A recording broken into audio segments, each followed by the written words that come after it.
Date আছে 12 তারিখ, 12/11/24। থার্মোডিনামিক্সের আহ বাংলা নাম হচ্ছে তাপ গতিবিদ্যা। তোমরা ব্যাচ 1 ব্যাচ 2 দুটো ক্ষেত্রেই আমরা আলোচনা করেছিলাম যে তাপ গতিবিদ্যা বলতে কি বোঝায়। তাপ ফ্লো করে, এক জায়গা থেকে এক জায়গায় ফ্লো করে, একটা সিস্টেম তাপ হারায় আর একটা সিস্টেম তাপ নেয়। সেই যে তাপ নিল, সেই তাপ নেওয়ার ফলে কি ধরনের তার পরিবর্তন হলো, তার ভলিউম বাড়লো, আয়তন বাড়লো, না তার তাপমাত্রা বাড়লো, না তাপমাত্রা বাড়লো না, এই বিভিন্ন ধরনের জিনিসপত্র নিয়ে আমরা আলোচনা করব। এবং যারা পরবর্তীকালে মেকানিক্যাল ইঞ্জিনিয়ার হবে বা যারা ফিজিক্স নিয়ে পড়বে বা কেমিস্ট্রি নিয়ে পড়বে পরবর্তীকালে, তাদের ক্ষেত্রে থার্মোডাইনামিক্স হচ্ছে বিশাল একটা ইম্পর্টেন্ট একটা জায়গা, যার একদম শুরুর সমস্ত জিনিস কিন্তু 11-12 আছে। So this is a very very important chapter. শুধুমাত্র স্কোর করার জন্য নয়, এই চ্যাপ্টারটা কিন্তু ভেরি ভেরি ইম্পর্টেন্ট চ্যাপ্টার, শুধু নাম্বার তোলার জন্য নয়, conceptually it is very very important. এবং তার সাথে সাথেও তোমার ইম্পর্টেন্ট হচ্ছে বিভিন্ন পরীক্ষায়, কম্পিটিটিভ যে পরীক্ষাগুলো হয়, যেই মেন, তারপরে তোমার NEET, West Bengal joint entrance, ওগুলো থেকে থার্মোডাইনামিক্সের একটা প্রশ্ন অবশ্যই পড়বে। একাধিক পড়লেও কোনো চাপ নেই, কিন্তু একটা মিনিমাম পড়বেই পড়বে। এবং তোমরা সেটা খুব সুন্দরভাবে করতে পারবে। যখন আমাদের চ্যাপ্টারটা পড়া হয়ে যাবে তখন তোমরা বুঝতে পারবে যে তোমরা ইজিলি সেই চ্যাপ্টারগুলো করতে পারছো। এনিওয়ে, তাহলে আমরা আমরা আজকে জাস্ট বেসিক কিছু জিনিস পড়বো। থার্মোডাইনামিক্স প্রথম সূত্র, দ্বিতীয় সূত্র, তৃতীয় সূত্র, এরকম নানা রকম সূত্র আছে। তার আগে আমরা পড়বো যে প্রথম তাপ আর তাপ শক্তি এবং যান্ত্রিক শক্তি। এই যে তাপ শক্তি আর যান্ত্রিক শক্তির পরিবর্তন, এদের দুজনের রূপান্তর করা যায়। তাহলে যান্ত্রিক কোনো কার্য করলে বা যান্ত্রিক শক্তি থাকলে সেটাকে আমরা তাপ শক্তিতে কনভার্ট করতে পারি। এই সূত্রটা বিজ্ঞানী কে দিয়েছিল বলতে পারবে? কে দিয়েছিল এই সূত্রটা? তাদের মনে আছে? তাপকে শক্তিতে, তাপকে যান্ত্রিক শক্তিতে এবং শক্তিকে তাপে রূপান্তরিত করা যায়। এবং আমরা জানি এটা যদি তোমার কিউ হয়, এটা যদি ডাব্লিউ হয়, তাহলে আমরা জানি এটা যান্ত্রিক কার্য। শক্তি মানে যান্ত্রিক কার্য। তাহলে W, Q is proportional to W বা W is proportional to Q, এই সূত্রটা কে দিয়েছিল বলতে পারবে? ধর কি পড়েছো এই সূত্র? মনে আছে? W equal to J Q. একদম তাই, জুলের সূত্র। এটা হচ্ছে জুলের সূত্র। এই যে জুলের সূত্র, এটা হচ্ছে সূচনা। অনেক আগেই জুল কিন্তু এই সূত্রটা দিয়েছিলেন। এটা হচ্ছে আমাদের এই থার্মোডাইনামিক্সের একদম সূচনা। ডাব্লিউ ইকুয়াল টু জে, অনেকে এইচ বলে, কিউ বলে বা এইচ বলে, কিউ, যেখানে জে হচ্ছে জুল তুল্যাঙ্ক। ওকে। এভাবে বিভিন্ন ধরনের ক্ষেত্রে এই ক্যালকুলেশনটা ব্যবহার হয়। যেমন ধরে নাও, তোমাদেরকে যদি কেউ জিজ্ঞেস করে যে একটা জলপ্রপাত আছে, এর প্রয়োগ আছে, প্রচুর প্রয়োগ আছে, এই সূত্রের প্রচুর প্রয়োগ আছে। যেমন ধরে নাও, 1 নাম্বার আমার একটা কোশ্চেন করছি যে একটা ওয়াটারফল আছে, জলপ্রপাত আছে।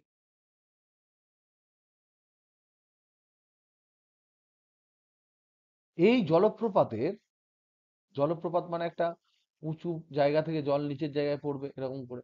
এই উঁচু জায়গা থেকে জল পড়ছে, ধরে নাও এটা উঁচু জায়গা, এখান থেকে জল নিচে পড়ছে, এইটা জল, ধরে নাও জল পড়ছে নিচে।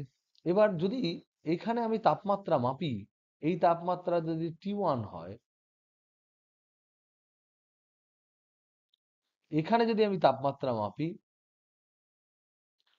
সেটা যদি T2 হয়, তাহলে বলো তো দেখি T1 বেশি হবে না T2 বেশি হবে?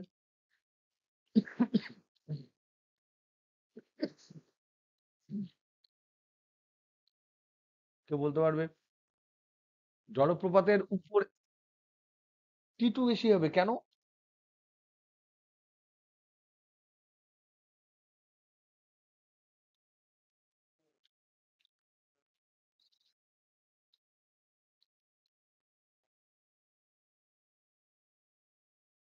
একদম তাই। তাহলে কত পরিমাণ হচ্ছে? একদম ঠিক বলেছে। এখানে যে এইটা যদি আমি লেভেল ধরি, সেই লেভেলের তুলনায় এটা এইচ উচ্চতায় আছে। তাহলে এখানে এম পরিমাণ যদি জলের কথা আমি আলোচনা করি, তাহলে এ যখন ওপরে আছে তখন তার স্থিতিশক্তি হচ্ছে mgh। এবার যখন সে নিচের দিকে নেমে যাচ্ছে এই পজিশনে, তখন তার স্থিতিশক্তি হচ্ছে mg ইন্টু জিরো, মানে হচ্ছে জিরো। তাহলে স্থিতিশক্তি হ্রাস হচ্ছে, এবং সেই স্থিতিশক্তি হ্রাস মানেই হচ্ছে অভিকর্ষ বল ওই এম গ্রাম জলের উপর বা এম ভরের জলের উপর কাজ করছে। আলটিমেটলি নিচে যখন আছাড় খেয়ে পড়ছে, তখন তার কিছু একটা অংশ ফ্র্যাকশন, পুরোটা না হলেও কিছু একটা অংশ তাপে কনভার্ট হয়। আর তাপে কনভার্ট হলে সেখানে কিন্তু তাপমাত্রা হবে। তার মানে তাপমাত্রা বেশি হবে। তার মানে জলপ্রপাতে যদি তুমি শীত কাতুরে হও, তাহলে তুমি স্নান করবে কোথায়? জলপ্রপাতের নিচে। যদি তোমার ঠান্ডা খুব ভালো লাগে, তাহলে উপরে চান করবে। সো দিস ইজ ইম্পর্টেন্ট, এবং এখান থেকে কিন্তু প্রশ্ন পড়ে। যেমন ধরে নাও, প্রশ্ন পড়তে পারে এরকম যে, এই বোঝা গেল? প্রত্যেকে একটু হ্যাঁ হুঁ বলো।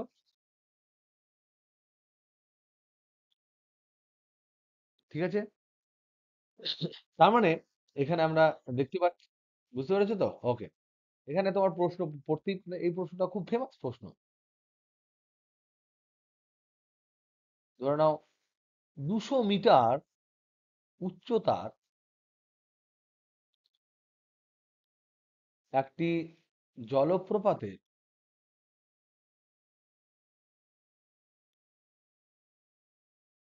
জলপ্রপাতের পাদদেশে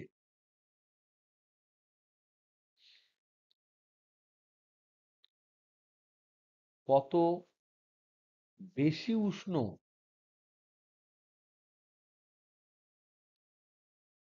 জল পাওয়া যাবে? ডেল্টা টিটা কত?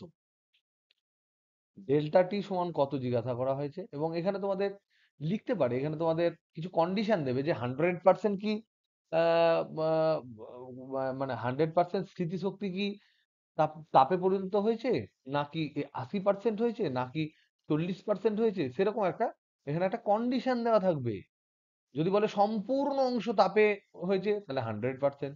যদি সম্পূর্ণ না হয়, আমি ধরে নিলাম কন্ডিশন হচ্ছে এটাই, যে মনে করো 70 বা 80% শক্তি তাপে পরিণত হয়েছে।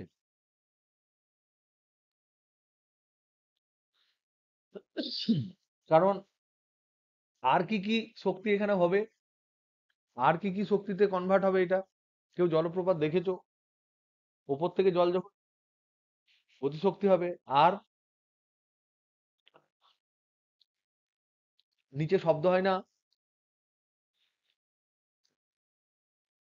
হ্যালো, শব্দ হয় তো? তাহলে শব্দ শক্তিতে পরিণত হবে। তার মানে আমরা শব্দ শক্তি, গতিশক্তি, কারণ কি তারপরেও তো জলটা ফ্লো করে বেরিয়ে যাচ্ছে, তাহলে কিছু পরিমাণ গতিশক্তি আছে। গতিশক্তি হারাচ্ছে, যে স্পিডে এসে আছাড় খাচ্ছে সেই স্পিডে কিন্তু গড়িয়ে যাচ্ছে না। মানে এখান থেকে জল ধরো আসছে, এসে এখানে পড়ছে, পড়ে এইদিকে নদীটা বেরিয়ে যাচ্ছে। তাহলে এরকম যদি কেস হয়, এখানে ধরো স্পিড আমি ধরলাম, সাপোজ স্পিড যদি আমি ধরি v1, এখানে যদি আমি স্পিড ধরি v2, এখানে যদি আমি স্পিড ধরি v3, তাহলে আমরা বলতে পারি v1 সবচেয়ে কম। এটা প্রায় আমি বলতে পারি প্রায় শূন্য। ধর হালকা স্পিডে পড়ছে, প্রায় কম, ভেরি লেস, ভেরি লেস, এটা ভেরি লেস। এইটা হচ্ছে ভেরি হাই, যখন পড়ছে দপদপ করে পড়ছে, ভেরি হাই। যত উঁচু হবে তত বেশি স্পিড হবে। আর এটা হচ্ছে আছাড় খেয়ে, এখানে দেখলাম স্পিড কমলো, স্পিড কমলো। তাহলে যদি স্পিড কমে যায়, তাহলে এখানে যে গতিশক্তি হাফ এম ভি2 স্কোয়ার, এখানে যে গতিশক্তি হাফ এম ভি3 স্কোয়ার, এদের দুজনের মধ্যে এটা বেশি এটা কম, তাহলে কিছু পরিমাণ লস হলো, লস ইন কাইনেটিক এনার্জি হলো, কিছু পরিমাণ কাইনেটিক এনার্জি এখানে লস করে গেল। সেই যে লস হলো, তার মধ্যে এনার্জি যেটা লস হলো, তার মধ্যে কিছুটা পরিমাণ এখানে যাবে তোমার তাপ শক্তিতে, কিছু যাবে তোমার শব্দ শক্তিতে, এরকমের কনভার্ট হবে, এইগুলোতে কনভার্ট হবে। আর একটা তো গতিশক্তির লস হচ্ছেই, সেটা আমরা এখানে তীর চিহ্ন দিয়ে দেখিয়েছি। এই প্রশ্নটা তোমরা কিন্তু করবে, এটা হোমওয়ার্ক। এখানে আরো এরকম বিভিন্ন ধরনের হোমওয়ার্ক তোমাদের আছে, যেমন ধরে নাও গুলির কোন একটা বন্দুকের গুলি ছুড়ে দিল, কোন একটা জায়গায় ঢুকলো, কত কি হবে। এখানে দেখবে জুলের সূত্রের প্রয়োগ যেটা আছে, এইখান থেকে কতগুলো অঙ্ক আছে, এই অঙ্কগুলো কিন্তু তোমরা করে নেবে। এখানে জুল তুল্যাঙ্ক নির্ণয় করার কোনো দরকার নেই, কিন্তু এখানে যে প্রবলেম আছে, গাণিতিক সমস্যা এবং সমাধান, তাপগতিবিদ্যার প্রথম সূত্রের পরে 572 পাতায়, যে ওখান থেকে টোটাল তোমার 14টা প্রবলেম আছে, 14-15টা প্রবলেম আছে, 16টা প্রবলেম আছে, এগুলো তোমরা মোটামুটি একটু দেখে নিই। তাহলে আরো হোমওয়ার্ক হচ্ছে, প্রত্যেকটা হচ্ছে ইজি, সব জায়গায় W equal to J H, W equal to J H বসানো হবে। এটা হচ্ছে হোমওয়ার্ক হচ্ছে প্রবলেমস 1 to 16। যেগুলো দেখে মনে হবে ইজি, সেগুলো জাস্ট শর্ট করে ক্যালকুলেশন করে ছেড়ে দেবে, পটাপট পটাপট এগুলো করে নেবে, বেশি টাইম লাগার কথা নয়। যেমন ধরে নাও, আহ, যদি আমরা 7-এর অঙ্কটা দেখি, 7, এর মধ্যে থেকে একটা অঙ্ক তোমাদের আমি করে দিই। প্রবলেম 7, প্রবলেম 7টা তোমাদের বইয়ে কোন অঙ্কটা আছে বলো প্রিয়ন্তন?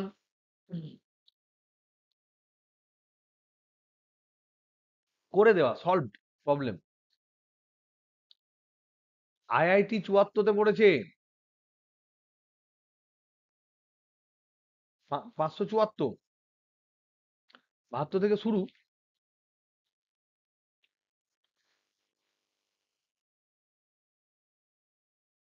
একদম ওই অঙ্কটাই, বেগে লোহার পাতের উপর আঘাত করে স্থির অবস্থায় এলো। তাহলে একটা লোহার পাতে একটা সিসার বুলেট গুলি করেছে 300 মিটার/সেকেন্ড বেগ, মানে বিশাল স্পিড। সে লোহার পাতের উপর ধরাম করে আঘাত খেয়ে স্থির হয়ে গেল। আঘাতের ফলে উৎপন্ন তাপ বুলেট ও সিসার পাতের মধ্যে সমান ভাগে ভাগ হয়ে গেলে বুলেটের উষ্ণতা কত বাড়বে? তাহলে প্রবলেমটা কি দিয়েছে? এখানে বলছে একটা বুলেট,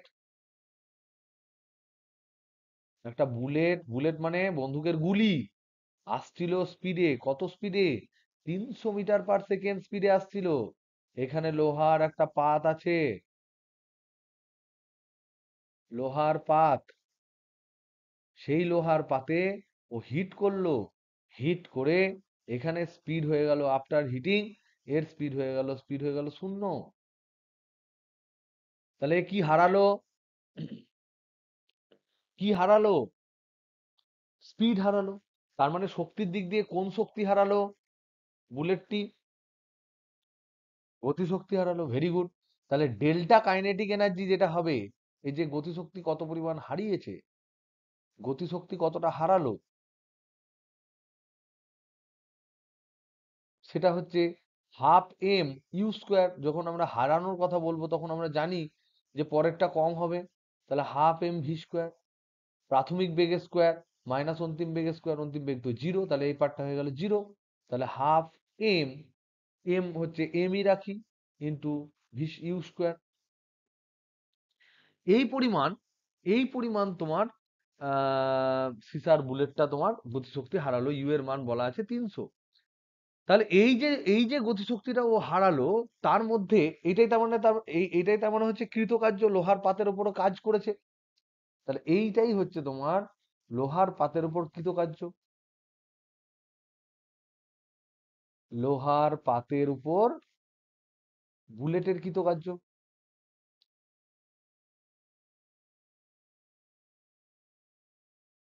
আমরা জানি ওয়ার্ক এনার্জি থিওরেমে আমরা জানি যতটাই কৃতকার্য হয় ততটা হচ্ছে কাইনেটিক এনার্জির পরিবর্তন। তাহলে এইটাই হচ্ছে আমার ডাব্লিউ। তাহলে এই ডাব্লিউ থেকে আর শব্দ টব্দ অন্য কিছু হবে সেরকম কথা বলছে না, বলছে পুরোটাই হিটে হবে। তাহলে ডাব্লিউ ইকুয়াল টু আমরা জানি J H, J Q, Q মানে যদি হিট বলো তো কিউ, যে পরিমাণ কিউ হলো তা আবার বুলেট আর লোহার পাত হাফ হাফ নিয়ে নিল। তাহলে এখান থেকে কিউ কত হলো? কিউ হচ্ছে তোমার, কিউ সমান হচ্ছে ডাব্লিউ/জে। এই যে কিউটা হলো, এই কিউটা 50-50% পেলো। এটা হচ্ছে উৎপন্ন মোট তাপ, উৎপন্ন মোট তাপ, যেটার ফর্মুলা হচ্ছে এটা সমান হচ্ছে ডাব্লিউ বাই জে। এই পার্টটা দুটো পার্টে ভাগ হয়ে গেল, একটা পেলো সিসার বুলেট, আর একটা পেলো লোহার পাত। কত কত পার্সেন্টে? 50%। তার মানে এ হাফ অংশ পেলো, এও হাফ অংশ পেলো। তার মানে এ যেটা পেলো সেটা হচ্ছে Q/2, সেই Q/2 হচ্ছে কিউ অফ বুলেট। এবার এই কিউ সমান হবে MS ইন্টু ডেল্টা টি বা ডেল্টা থিটা। তাহলে এবার আমরা যদি দেখি, এখানে আমরা বসাবো কি, কিউ মানে কি, W/J। তাহলে এখান থেকে ইকুয়েশন আমরা যেটা পেলাম, কিউ মানে W/J, তাহলে হাফ অফ কিউ মানে হাফ ইন্টু W/J সমান হচ্ছে MS ডেল্টা থিটা। বার করতে হবে কি, ডেল্টা থিটা বার করতে হবে, এটা নির্ণেয়, এটা হচ্ছে নির্ণেয়। তাহলে ডাব্লিউ মানে কি, হাফ এম ইউ স্কোয়ার। আমরা আগের পাতায় ক্যালকুলেট করেছি, ডাব্লিউ সমান হচ্ছে গতিশক্তি প্রাথমিক যেটা ছিল সেটা। তাহলে এইটা হলো half into half of M U square by নিচে জে সমান হচ্ছে MS ডেল্টা থিটা। তাহলে এখান থেকে কেটে গেল, তাহলে ডেল্টা থিটা সমান এদিকে নিচে এসটা চলে আসবে, তাহলে 1/4 ইউ স্কোয়ার বাই 4 SJ। তাহলে ইউ স্কোয়ার, তাহলে ডেল্টা থিটা সমান ইউ স্কোয়ার বাই 4 SJ। এটা হচ্ছে তোমার অ্যান্সার। এইবার তোমাকে এসআই না সিজিএস সে অনুযায়ী বসাতে হবে। এই যে জে এর মান এসআই পদ্ধতিতে হচ্ছে তোমার 4.2, এই সিজিএস পদ্ধতিতে হচ্ছে 4.2 ইন্টু 10⁻⁷। তাহলে ডাব্লিউ ইকুয়াল টু আমরা জানি জে কিউ, এখান থেকে জে এর মান আমরা পাবো 4.2 ইন্টু 10⁻⁷ আর পার ক্যালোরি। ওকে, এক মিনিট। হ্যালো, হ্যাঁ, হ্যালো, হ্যাঁ, হ্যাঁ, হ্যাঁ, হ্যাঁ, হ্যাঁ, হ্যাঁ, পরে পরে করি। হ্যাঁ, হ্যাঁ, হ্যাঁ, হ্যাঁ, না এমনি রাতে খাবার খাইনি, খেয়েছি। হ্যাঁ, হ্যাঁ, ঠিক আছে, হ্যাঁ, তাহলে এখান থেকে কি দাঁড়াবে, এই যদি সব বসাই, তাহলে ইউ মানে 300 দিয়েছে, 300 মিটার স্কোয়ার। তাহলে 300 ইন্টু 100 সেন্টিমিটার করে দিলাম, তার whole square by 4 into S মানে আপেক্ষিক তাপটা দিয়েছে তোমার 0.03 ইন্টু জে মানে হচ্ছে 4.2 ইন্টু 10⁻⁷, এত ডিগ্রি সেন্টিগ্রেড। সিজিএস এ করেছি বলে ডিগ্রি সেন্টিগ্রেড আসবে। তো দেখা গেল এখানে 178 ডিগ্রি সেন্টিগ্রেড হলো। তার মানে বুলেট যেখানে মারবে সেখানে কিন্তু বিরাট গরম হয়ে যাবে, বুলেটও গরম হবে, যেখানে ঠোকা মারবে সেও গরম হবে। কি বোঝা গেল? এই অ্যান্সারটা এলো কত, দেখে দেখে লিখে দিচ্ছি। এটা হচ্ছে 178 পয়েন্ট সামথিং কিছু একটা দিয়েছে, 178 ডিগ্রি সেন্টিগ্রেড। ওকে, তো এই ধরনের বিভিন্ন প্রবলেম, ওখানে সব প্রবলেম গুলোই প্রায় ওই ধরনের। কোথাও কোথাও জল গরম করবে, কোথাও কোথাও বাষ্প করবে। হ্যাঁ, সবসময় MS ডেল্টা থিটা ফর্মুলাটা ইউজ হবে। তাহলে দুটো ফর্মুলা ওখানে ইউজ হবে। এই যে প্রবলেম গুলো আছে, একটা হচ্ছে ডাব্লিউ ইকুয়াল টু জেএইচ, এখানে জেটাকে ঠিকঠাক ইউনিটে বসাতে হবে। জে এর মান হচ্ছে 4.2 ক্যালোরি, 4.2 জুল পার ক্যালোরি। তার মানে 1 জুল মানে 10⁻⁷ আর, তার মানে 4.2 ইন্টু 10⁻⁷ আর পার ক্যালোরি। তুমি যখন এসআই পদ্ধতিতে বসাবে তখন হবে 4.2, সিজিএস পদ্ধতিতে বসালে এটা হবে। যখন কিউ হচ্ছে ক্যালোরি, যখন কিউ হচ্ছে ক্যালোরি, আর কিউ ক্যালোরি হলেই এমএস ডেল্টা থিটার যদি এস যেটা হয়, আপেক্ষিক তাপ যেটা আছে, আপেক্ষিক তাপের একক কি, এস সমান কি, আপেক্ষিক তাপের একক কিভাবে আমরা করব, দেখো আমরা জানি Q equal to M S delta theta, এটা আমরা জানি। তাহলে এস সমান হচ্ছে Q by M delta theta, M delta T theta. তাহলে এখান থেকে আমরা লিখতে পারি আপেক্ষিক তাপের একক যেটা, এর একক এটা হবে ক্যালোরি, এটা আমরা বলবো গ্রাম ইনভার্স আর ডিগ্রি সেন্টিগ্রেড ইনভার্স।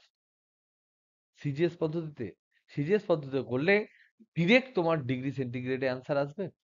তো কিছু কিছু জায়গায় অ্যান্সার ঠিকঠাক করে করার জন্য তুমি সব ফর্মুলা জানো, সবকিছু জানো, কোন ইউনিটে বসালে আমি ডিরেক্ট অ্যান্সার পাবো, সেগুলো করার জন্য কিছু পরিমাণ অঙ্ক তোমাদের প্র্যাকটিস করে নেওয়া দরকার। হিটের ক্ষেত্রে বেশিরভাগ ক্ষেত্রে কিন্তু ডিগ্রি সেন্টিগ্রেডে আমরা মানে আনতে পারি। যেমন ধরে নাও H=ms ডেল্টা থিটা, এই সমস্ত ফর্মুলার ক্ষেত্রে কিন্তু আমরা SI CGS পদ্ধতি ব্যবহার করতে পারি। আবার ঠিক যখন আমরা আদর্শ গ্যাসের অবস্থার সমীকরণ প্লাস থার্মোডাইনামিক্সের যখন প্রথম ল, দ্বিতীয় ল, এগুলো যখন আমরা পড়বো, তখন দেখবো টিটা, বড় হাতের টি যেটা, সেটা কেলভিন স্কেলে ব্যবহার করলে তবেই আমরা PV=nRT এই ফর্মুলা যখন আমরা গ্যাসের ক্ষেত্রে করব, আদর্শ গ্যাসের ক্ষেত্রে করব, তখন আবার কেলভিন ইউনিটে চলে যাওয়াটা আবার বেটার হবে। তো আমাদের সেই জন্য কোনটা কোন ইউনিটে করলে ঝটাঝট অ্যান্সার পাবো, সেটা করার জন্য আমাদের কিছু অঙ্ক কিন্তু প্র্যাকটিস করে নেওয়া দরকার। ওকে, এরপর আমরা চলে আসি থার্মোডাইনামিক্স। আমরা এই এই যে জুলের সূত্রটা আমরা কেন বললাম, জুলের সূত্রটা বললাম, তার কারণ হচ্ছে জুলের সূত্রটা হচ্ছে একটা কোর্স ল। কোর্স মানে একটা সূক্ষ্ম নয়, খুব রিফাইন্ড ল নয়, একটা গড়ান সূত্র। সেইটাকে আমরা আরো হাইফাই করে জিনিসগুলো শিখবো। তো এবং এই যে জুলের সূত্র, জুলের যে সূত্র, তারই পরিবর্ধিত যে রূপ, এটাই হচ্ছে তাপগতিবিদ্যার প্রথম সূত্র। এটাই হচ্ছে তাপগতিবিদ্যার প্রথম সূত্র।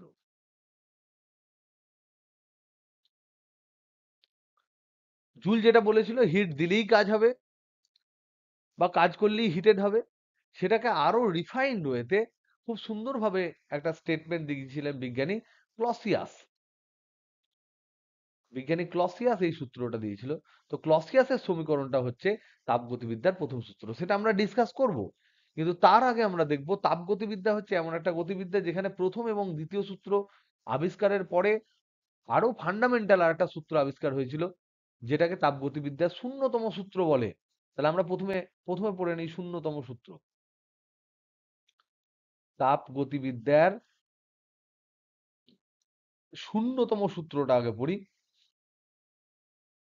তারপরে আমরা পড়বো প্রথম সূত্র, তারপরে প্রথম সূত্রটা ডিটেলসে পড়ার পর আমরা দ্বিতীয় সূত্রটা পড়বো।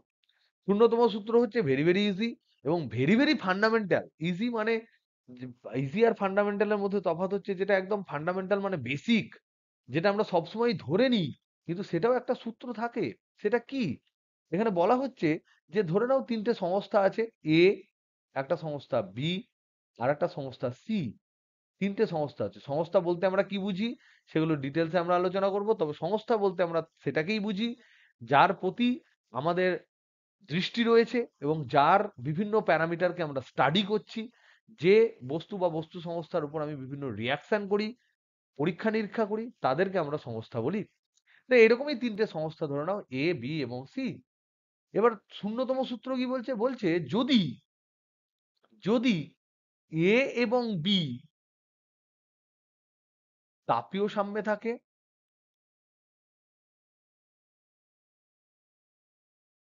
এবং তার সাথে এ এবং সি তাপীয় সাম্যে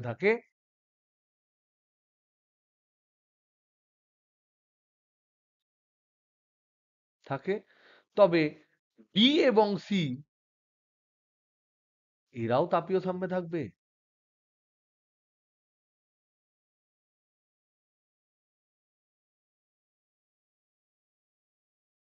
এবার এই কথাটার মধ্যে তোমাদের কনফিউশন আসতে পারে, তাপীয় সাম্য বলতে কি বোঝো? অনেক ধরনের সাম্য তোমরা পড়েছো।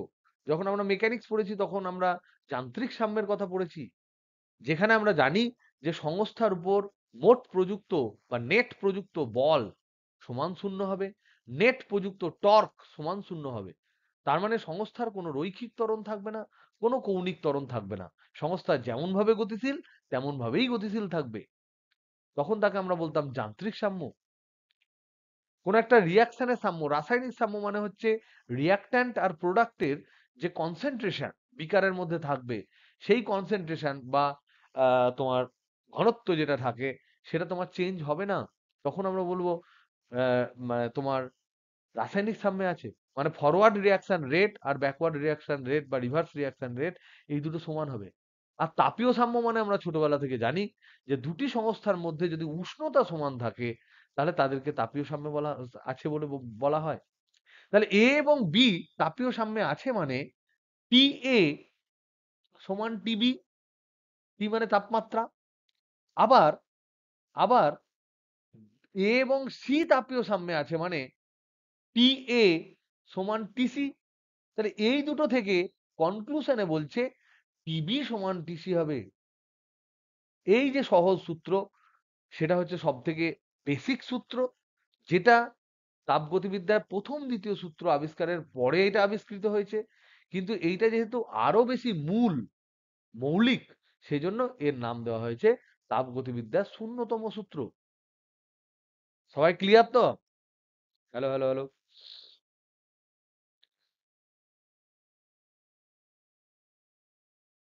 তাহলে একজন ক্লিয়ার হলো। ওরে, ওকে। এবার হচ্ছে তাপগতিবিদ্যার প্রথম সূত্র। এগুলো এমন কিছু বলিনি এখনো পর্যন্ত, খুব ইজি, একদম ইজি পিজি, কিন্তু মজা আছে। তুমি যদি স্টেপ ওয়াইজ পুরোটা পড়ো তাহলে তোমার খুব সুন্দর লাগবে এবং এটা খুব ইম্পর্টেন্ট, চ্যাপ্টারটা খুব ইম্পর্টেন্ট। প্রথম সূত্র বলছে ক্লসিয়াসের স্টেটমেন্ট। আগে আমরা পড়েছিলাম ডাব্লিউ ইকুয়াল টু জে, জুলের সূত্রের পরিবর্তিত রূপ।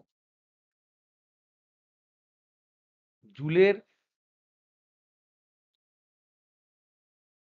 সূত্রের পরিবর্ধিত রূপ।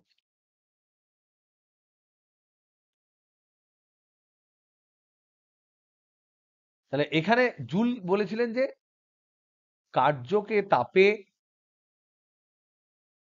এবং তাপকে কার্যে পরিণত করা যায়। খুব মানে শর্টে লিখলাম, পরিণত করা যায় এবং এরা সমানুপাতিক ভাবে পরিণত করা যায়, এটা বলেছিলেন তিনি। ক্লসিয়াস কি বললেন? ক্লসিয়াস বললেন কোন সংস্থায় যে আমি তাপ দেব, একটি সংস্থায় প্রদত্ত তাপ,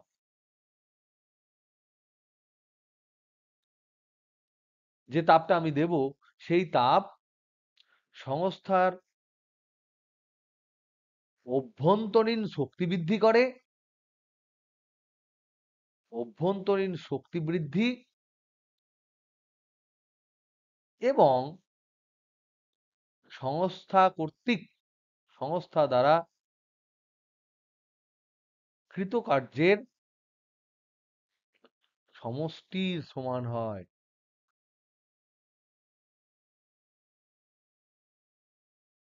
এই যে স্টেটমেন্ট গুলো, এগুলো কিন্তু বই থেকে খুব সুন্দরভাবে তোমরা দেখে নিও, যেন কোনো ছোটখাটো কোনো টার্ম মিস না যায়, কারণ তোমাদের এই সেমিস্টারে কিন্তু লিখতে হবে।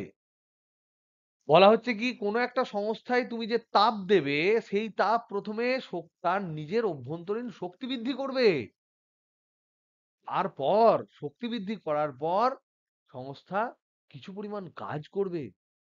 এই যে শক্তি বৃদ্ধি, অভ্যন্তরীণ শক্তি বৃদ্ধি আর কৃতকার্য, এই দুজনের যোগফল হচ্ছে সংস্থায় প্রদত্ত তাপ। তাহলে এখানে যদি ধরে নিই এটা একটা সংস্থা, ধরে নাও এটা একটা সংস্থা, এই সংস্থায় যদি আমি ডেল্টা কিউ পরিমাণ তাপ দিই, এটা প্রদত্ত তাপ হয়। তাহলে সংস্থা নিজের ভেতরের শক্তি আগে বৃদ্ধি করবে, ডেল্টা ইউ পরিমাণ অভ্যন্তরীণ শক্তি বৃদ্ধি করবে। আর আর ডেল্টা ডাব্লিউ পরিমাণ যদি বাহ্যিক কাজ করে, এটা হচ্ছে বাহ্যিক কাজ, এটা হচ্ছে অভ্যন্তরীণ শক্তি বৃদ্ধি, অভ্যন্তরীণ শক্তি বৃদ্ধি। যদি এরকম কেস হয় তাহলে ডেল্টা কিউ সমান delta U plus delta W হবে। এটা হচ্ছে গাণিতিক রূপ।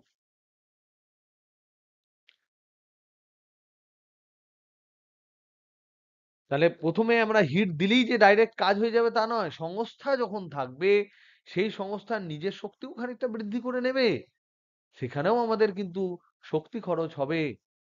তাহলে এখানে delta Q, delta U, delta W সবই কিন্তু সবই কিন্তু তোমার সবারই ইউনিট কি, এখানে সবারই ইউনিটটা তাহলে কি দাঁড়ালো, ডেল্টা কিউ ইকুয়াল টু, যদি আমি delta U plus delta W লিখি, তাহলে এখানে ডেল্টা কিউবের একক কি হবে,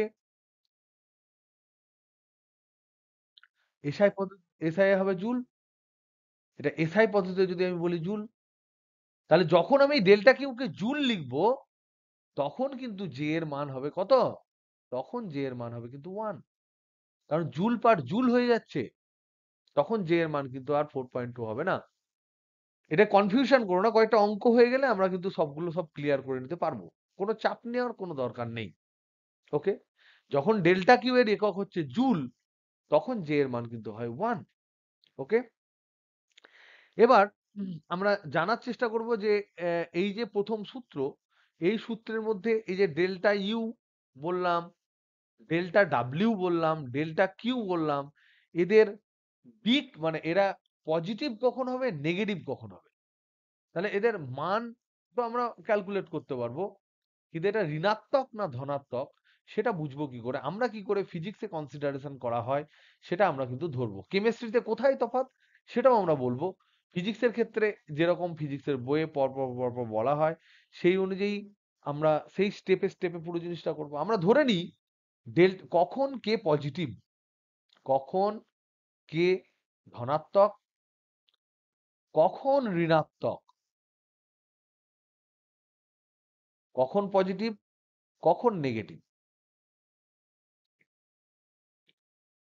কখন নেগেটিভ, এই জিনিসটা আমরা জানার চেষ্টা করব, কখন পজিটিভ কখন নেগেটিভ। ওকে, আমরা ধরবো ডেল্টা কিউ, ডেল্টা কিউ এটা পজিটিভ হবে যখন সংস্থাতে তাপ যাবে, সংস্থার মধ্যে তাপ ঢুকবে, সংস্থার মধ্যে তাপ ঢুকবে। ডেল্টা কিউ নেগেটিভ হবে যখন সংস্থা থেকে তাপ বেরিয়ে যাবে।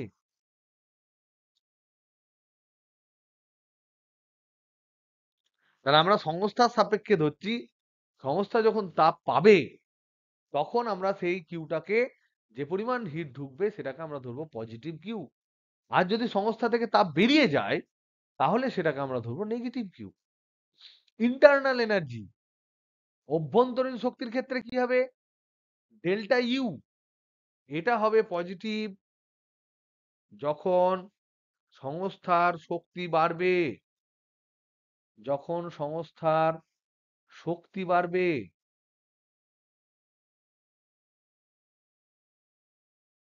আর এইটা হবে নেগেটিভ যখন সংস্থার শক্তি কমবে।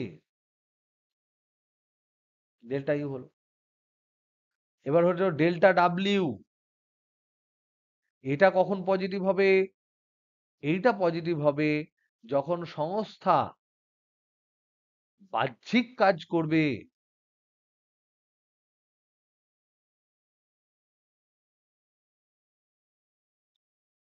মানে তার আয়তন বৃদ্ধি হয়,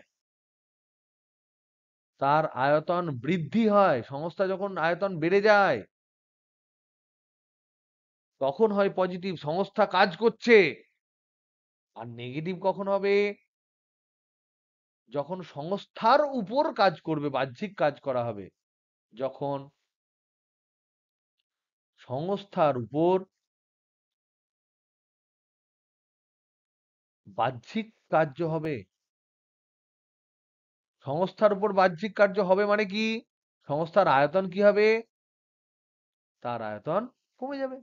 তুমি যদি একটা বেলুনকে উপর থেকে চাপ দাও তাহলে আয়তন কি হবে, কমে যাবে। সেই কাজটাকে আমরা ধরে নিই negative.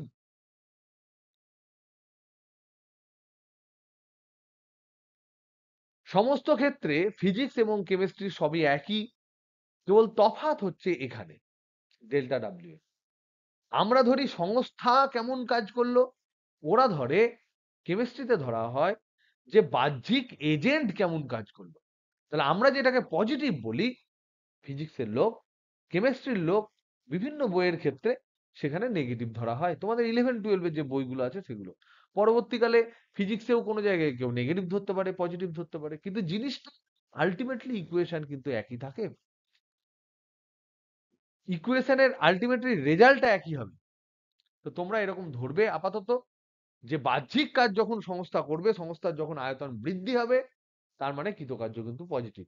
This is different from chemistry.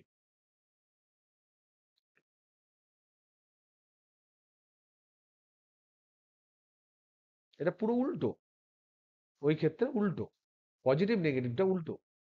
তাই ওরা তাই ওরা কি করে, এই যে ক্লসিয়াসের সমীকরণটা ফিজিক্সের ক্ষেত্রে কি দেখলাম, delta Q equal to delta U plus delta W, এটা ফিজিক্সে লেখা হয়, মানে তোমাদের ফিজিক্স 11-এ লেখা হয়। আর এই জিনিসটাই কেমিস্ট্রিতে লিখবে, delta Q equal to delta U minus delta W, এইটা কেমিস্ট্রিতে ইউজ করা হয়। তো এটাতে ভয় পাওয়ার কিছু নেই। এখানে আমরা ধরেছি পজিটিভ, কেন কি, কারণ সংস্থা কাজ করেছে, তার জন্য আমরা পজিটিভ ধরেছি। আর এরা নেগেটিভ কেন ধরেছে, কারণ সংস্থা কাজ করেছে। কারণ সংস্থা কাজ করলে ওরা নেগেটিভ ধরে, আমরা ধরি সংস্থা কাজ করলে পজিটিভ ধরি। তো দিস ইজ ডিফারেন্ট, এর জন্য কোনো চাপ নেই। ওকে, এনিওয়ে, এবার আমরা বিভিন্ন পদ্ধতিগুলো আলোচনা করি। কি কি ধরনের পদ্ধতি আছে এবং এই কৃতকার্যকে আমরা কি বলতে পারি, ইন্টারনাল এনার্জি বলতে কি বোঝায়, সেগুলো সম্বন্ধে আমরা পড়ি। তাহলে আমরা প্রথমে পড়েছি কিউ সমান, পড়েছি এমএসটি হেন তেন পড়েছি। এবার আমরা ইউটাকে পড়ার চেষ্টা করি। তাহলে হচ্ছে অভ্যন্তরীণ শক্তি বলতে কি বোঝায়। অভ্যন্তরীণ শক্তি বলতে কি বোঝায়,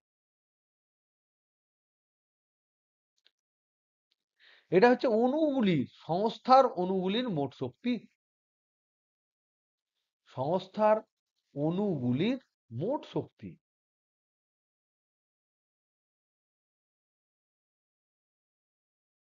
ভেতরের শক্তি, একদম ভেতরের শক্তি, ইন্টারনাল এনার্জি, ইন্টারনাল এনার্জি। সেই জন্য আমি বললাম সংস্থার অণুসমূহের বা পরমাণু সমূহের মোট শক্তি। এর মোট শক্তি বলতে কি হয়, বিভিন্ন ধরনের শক্তি হতে পারে, বিভিন্ন যত ধরনের শক্তি আছে তত ধরনের হতে পারে। গতিশক্তি হতে পারে, স্থিতিশক্তি হতে পারে, হতেই পারে, থাকলে হবে। গতিশক্তি বিভিন্ন ধরনের হতে পারে, চলন, ঘূর্ণন, চলন হতে পারে, ঘূর্ণন হতে পারে, কম্পন হতে পারে, যা খুশি হতে পারে। স্থিতিশক্তি নানা রকম হতে পারে, বিভিন্ন ধরনের তড়িৎ স্থিতিশক্তি হতে পারে, চুম্বক স্থিতিশক্তি হতে পারে, স্প্রিং থাকলে স্প্রিং এর স্থিতিশক্তি হতে পারে, কোন একটা জল থাকলে তাদের সারফেসের জন্য যে তোমার পৃষ্ঠটান আছে তার জন্য স্থিতিশক্তি হতে পারে, নানা রকম হতে পারে। তো থার্মোডাইনামিক্স যেটা, সেটা শুধুমাত্র গ্যাসের উপর অ্যাপ্লাই করা যায় তা নয়। থার্মোডাইনামিক্স যত ধরনের সংস্থা আছে, সমস্ত সংস্থায় থার্মোডাইনামিক্সের এই রুলগুলো প্রযোজ্য। সবারই ক্ষেত্রে ফর্মুলা আলাদা আলাদা হয়। জল জলের ক্ষেত্রে প্রযোজ্য, গ্যাসের ক্ষেত্রে প্রযোজ্য, ম্যাগনেটিক ফিল্ডের ক্ষেত্রে প্রযোজ্য, ইলেকট্রিক ফিল্ডের ক্ষেত্রে প্রযোজ্য, সমস্ত ক্ষেত্রে প্রযোজ্য। তাহলে যার উপর আমি ইলেকট্রিক ফিল্ড দেব, কোন একটা তড়িৎ ক্ষেত্র দেব, সেই আহিত কণাটার গতিশক্তিও থাকতে পারে, তার স্থিতিশক্তিও থাকতে পারে, আবার নাও থাকতে পারে, কিন্তু গতিশক্তি তোমার থাকবেই। কোন ক্ষেত্রে, আমাদের এই সাময়িকভাবে কিছুদিন ধরে আমরা আলোচনা করছি এমন একটা সিস্টেম বা সংস্থা, বলতো দেখি, যার ক্ষেত্রে স্থিতিশক্তি থাকে না।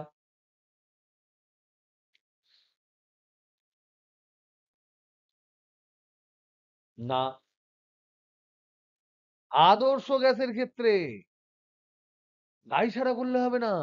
তুমি বিরিয়ানি দিচ্ছ, প্লেট দিচ্ছ না, ওরকম হবে না, হাতে খা তা বললে চলবে না, তোমাকে কিন্তু একদম ক্রিস্টাল ক্লিয়ার বলতে হবে। আদর্শ গ্যাসের ক্ষেত্রে স্থিতিশক্তি থাকে না, শুধু গ্যাস নয়। ওকে, তো ধরেছো ঠিকঠাক, তার জন্য আমি হ্যাপি। তো যাই হোক, এবার এখানে আমরা বলার চেষ্টা করছি যে এই যে আমরা থার্মোডাইনামিক্স পড়ছি, থার্মোডাইনামিক্স যেটা আমরা পড়ছি, এই থার্মোডাইনামিক্স কিন্তু আমরা সবসময় যেহেতু গ্যাসের ক্ষেত্রে করি, তো আমাদের মাথায় সবসময় কনসেপ্ট আছে যে থার্মোডাইনামিক্স মনে হয় গ্যাসের জন্যই তৈরি করা হয়েছে সূত্রটা, এমন নয়। থার্মোডাইনামিক্স মহাবিশ্বের যত ধরনের সংস্থা আছে তার ক্ষেত্রে অ্যাপ্লিকেবল। এবং মনে রাখবে, ফিজিক্সের যে ল গুলো হয় সেগুলো থার্মোডাইনামিক্স এর ল দিয়ে ভ্যালিডিটি যদি না হয়, তাহলে সেটা কিন্তু কোনোভাবেই সেটা অ্যাকসেপ্টেড নয়। থার্মোডাইনামিক্স এতটাই ইম্পর্টেন্ট কনসেপ্ট যে তার যে সূত্রগুলো আছে সেই সূত্র যদি মেনটেন না করে তুমি নতুন কোনো ল দাও, তাহলে সেটাকে ফিজিক্সের বা কেমিস্ট্রির লোকেরা সূত্র বলে মানে না। এটা এতটাই পাওয়ারফুল, এতটাই হাইফাই। তাই থার্মোডাইনামিক্স শুধুমাত্র এর সূত্র শুধুমাত্র গ্যাসের ক্ষেত্রেই প্রযোজ্য নয়, গ্যাসের ক্ষেত্রেই প্রযোজ্য নয়,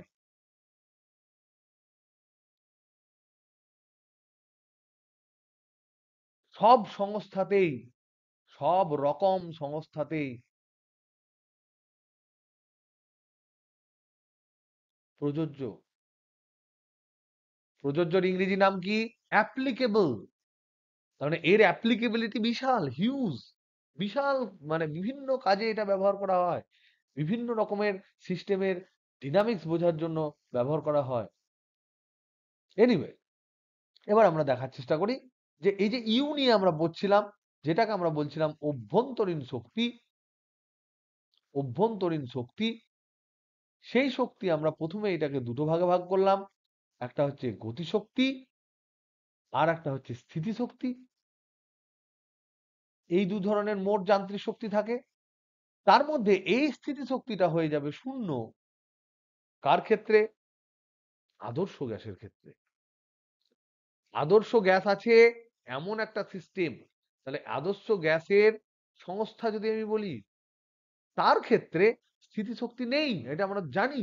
কারণ এদের মধ্যে টেম্পারেচার প্রচুর বেশি, অথবা প্রেসার প্রচুর কম। এত কম সংখ্যক অণু যে এরা পরস্পরকে ইন্টারঅ্যাক্ট করে না, আকর্ষণও করে না, বিকর্ষণও করে না। তাই তাদের মধ্যে কোনো স্থিতিশক্তি আমরা ধরি না। তাহলে যেটাই আছে সেটা হচ্ছে গতিশক্তি। তাহলে আদর্শ গ্যাসের ক্ষেত্রে যদি আমরা স্পেশালি আলোচনা করি, এবার আদর্শ গ্যাস তোমাদের সিলেবাসে আছে কেন?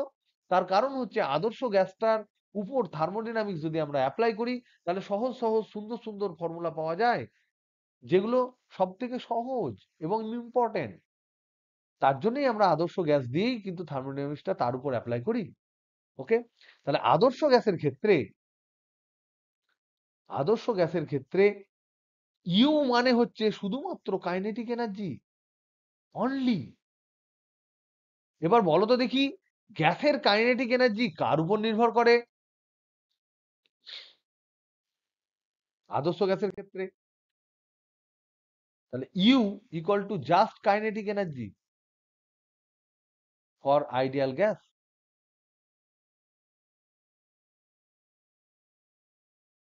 এবার আইডিয়াল গ্যাসের, আমরা তো গ্যাসের গতিতত্ত্ব পড়লাম, গ্যাসের গতিতত্ত্ব আমরা তো এর আগে পড়লাম। সেখানে আমরা দেখেছি কি কাইনেটিক এনার্জি কার উপর ডিপেন্ড করে? আদর্শ গ্যাসের কার সাথে প্রপোর্শনাল? পরম তাপমাত্রার উপর প্রপোর্শনাল, অনলি তাপমাত্রার উপর নির্ভর করে। তার জন্য এই যে দুটো ইনফরমেশন আমরা পেলাম, এই দুটো ইনফরমেশন থেকে আমরা বলতে পারি যে গ্যাসের অভ্যন্তরীণ শক্তি, আদর্শ গ্যাসের অভ্যন্তরীণ শক্তি যেটা,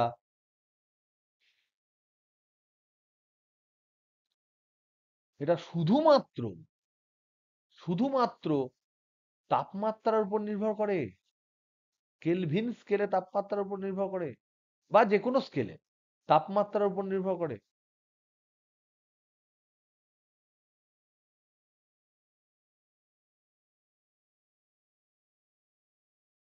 এটা কিন্তু ভেরি ভেরি ইম্পর্টেন্ট। তাই যদি তাপমাত্রা সমান হয়, যদি তাপমাত্রা সমান হয়, কনস্ট্যান্ট হয়, টি সমান যদি কনস্ট্যান্ট হয়, তাহলে এখান থেকে আমরা কি বলতে পারবো? ডেল্টা টি সমান কত? টি যদি ধ্রুবক হয়, ডেল্টা টি কত হবে? পরিবর্তন কত? জিরো হবে না? জিরো হবে। তাহলে সেক্ষেত্রে, এই ক্ষেত্রে ডেল্টা ইউ কত হবে? এটাও জিরো হবে। তার মানে মনে রাখবে, তাপমাত্রা যখন কনস্ট্যান্ট, সেই রকম প্রসেস সমান উষ্ণতায়, এটাকে আমরা বলি সমষ্ণ প্রক্রিয়া। প্রক্রিয়াগুলো আমরা এক্ষুনি পড়বো, তার আগে এটা যেহেতু চলে এলো আমি বলে দিলাম। সমষ্ণ প্রক্রিয়া যেটা, তাপমাত্রা যেখানে কনস্ট্যান্ট, সেখানে কিন্তু গ্যাসের অণুগুলির যে অভ্যন্তরীণ শক্তি, তার কিন্তু কোনো পরিবর্তন হয় না। তাহলে গ্যাসের অণুগুলির কাইনেটিক এনার্জি বা তাদের ইন্টারনাল এনার্জি কেবলমাত্র অণুগুলির ভেতরে যে টেম্পারেচার, সেই টেম্পারেচারের উপর নির্ভর করে। যে টেম্পারেচার গুলো গ্যাসের বিভিন্ন যে কণাগুলোর ভেতরে থাকে, তারা যে ছটফট ছটফট করে ঘুরে বেড়াচ্ছে, সেটা শুধুমাত্র তাদের মধ্যে ফুরফুরে এনার্জিতে যে ঘুরে বেড়াচ্ছে, তাদের কাইনেটিক এনার্জিটাই কেবলমাত্র তার ইন্টারনাল এনার্জি। যে কাইনেটিক এনার্জি আমরা দেখলাম গ্যাসের গতিতত্ত্ব অনুযায়ী শুধুমাত্র টেম্পারেচারের উপর নির্ভর করে, শুধুমাত্র টেম্পারেচারের উপর, ভলিউমের উপর নির্ভর করে না, প্রেসারের উপর নির্ভর করে না। তাহলে U is a function of T alone. তাহলে U is a function of T alone, function of T alone. তার ক্ষেত্রে ফর আইডিয়াল গ্যাস, এটা মাথায় রাখবে। ওকে, ছোট্ট ছোট্ট জিনিস এগুলো আমরা ধীরে ধীরে ধীরে ধীরে এখন বুঝতে হবে। তাহলে ইউ সম্বন্ধে আমরা বুঝলাম, এবং এই ইউটা পথের উপর নির্ভর করে না, তুমি কোন দিকে নিয়ে যাবে না নিয়ে যাবে তার উপর নির্ভর করে না। কোন একটা গ্যাসকে ধরে নাও, এখান থেকে ধরে নাও একটা এরকম এরকম একটা গ্যাস আছে, সংস্থা আছে, তুমি ওর উপর প্রেসার টেসার দিয়ে কিছু একটা প্রসেস করলে, প্রসেস করে ধরে নাও এই সংস্থাটাকে তুমি এরকম বানিয়ে দিলে, লম্বা বানিয়ে দিলে। তা এখানে যদি টেম্পারেচার T1 হয়, এখানে যদি টেম্পারেচার T2 হয়, তাহলে তুমি একটা প্রসেস ওয়ানে ধরো এরকম করলে, তুমি প্রথমে হয়তো এইদিকে চাপলে এইদিকে টানলে, প্রসেস টু এ, প্রসেস টুতে তুমি অন্য প্রসেসে একই জায়গায় এলে, প্রসেস টুতে এই এই প্রসেস ওয়ানে ধরো প্রথমে কি করলে, এটা এরকম ছিল, একে এইদিকে প্রথমে টানলে আর এইদিকে দাবালে। আর প্রসেস টুতে তুমি কি করলে, প্রথমে তুমি এইদিকে ধরো তুমি হিট করে করলে, হিট করে করলে, এখানে তুমি ধরে নাও ফোর্স অ্যাপ্লাই করে করলে, বিভিন্ন ভাবে তুমি করতে পারো। তাহলে সংস্থাটার এটা হচ্ছে প্রাথমিক কন্ডিশন প্রথমে, এইটা হচ্ছে অন্তিম কন্ডিশন। তাহলে এবার কোন ক্ষেত্রে গ্যাসের অভ্যন্তরীণ শক্তি বৃদ্ধি বেশি হলো, এটা প্রসেস ওয়ান, এটা প্রসেস টু। আমার প্রশ্নটা বোঝা গেল? একটা সংস্থা আছে, একটা গ্যাস ভরা আছে অভ্যন্তরীণ, তোমার আইডিয়াল গ্যাস ভরা আছে, আইডিয়াল গ্যাস ভরা আছে। এই আইডিয়াল গ্যাসটাকে আমি একটা প্রসেসের মধ্যে দিয়ে গিয়ে একটা ফাইনাল জায়গায় নিয়ে এলাম, আবার ওই আগের সংস্থাটাকে অন্য আর একটা প্রসেসের মধ্যে দিয়ে একই অন্তিম কন্ডিশনে নিয়ে এলাম, একই অন্তিম, একই প্রাথমিক। প্রাথমিকে যেমন দেখতে, অন্তিমেই তেমন দেখতে, অন্তিমে অন্যরকম কিন্তু একই রকম। প্রসেসের উপর সেই প্রাথমিক আর অন্তিম যে চেহারাটা, সেটা নির্ভর করছে না। প্রসেস গুলো আলাদা, কিন্তু প্রথমে যেমন সংস্থাটা আছে সেটা সব ক্ষেত্রেই একই, দ্বিতীয়ত মানে লাস্টে যে সংস্থাটা তৈরি হলো, সেটাও বিভিন্ন প্রসেসের পর একই জায়গায় আমরা ফেরত এলাম। প্রশ্ন হচ্ছে এখানে, প্রশ্ন আমার হচ্ছে এটাই, যে কোন ক্ষেত্রে, কোন ক্ষেত্রে অভ্যন্তরীণ শক্তি বৃদ্ধি বেশি হবে, অভ্যন্তরীণ শক্তি বৃদ্ধি বেশি হবে।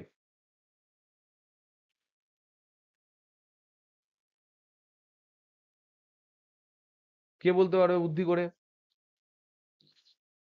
প্রশ্নটা বুঝতে পেরেছো কিনা বলো, প্রশ্নটা যদি কারো কনফিউশন থাকে প্লিজ আস। কেন হবে বলো?